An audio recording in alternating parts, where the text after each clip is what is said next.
డాక్రా సంఘాలకు 10 లక్షల వరకు వడ్డీ లేని రుణాలు ఇచ్చి వాళ్ళని ఆదుకుంటా. మెప్మాలో ఉండే రిసోర్స్ పర్సన్స్ వారి అకౌంట్లోనే శాలరీ జమ చేస్తాం. అదే కాదు, నా ఆలోచన ఒకటి, సంక్షేమ కార్యక్రమాలు ఇస్తాం. అదే సమయంలో మిమ్మల్ని ఆర్థికంగా పైకి తేవడానికి చేపనివ్వడమే కాదు, చేపను పట్టుకోవడానికి ఏమేం కావాలో ఇచ్చి నేర్పించే విధానానికి శ్రీకారం చుడతానని చెప్పి మీ అందరికీ తెలియజేస్తున్నా.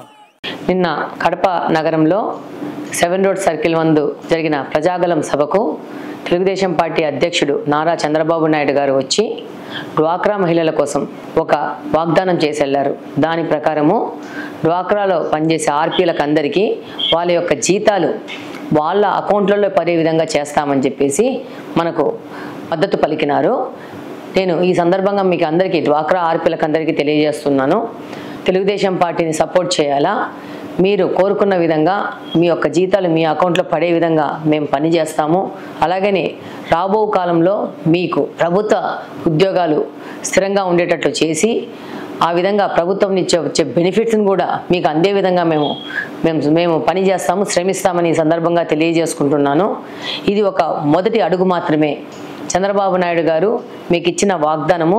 కాబట్టి మీరందరూ తెలుగుదేశం పార్టీతోనే మహిళల సాధికారత, వాళ్ళ సేఫ్టీ, సెక్యూరిటీ ఉంది. కాబట్టి మీరందరూ తెలుగుదేశం పార్టీకి సైకిల్కి ఓటేస్తారని మనవి చేసుకుంటున్నాను. మీ రెడ్డప్ప గారి మాధవి.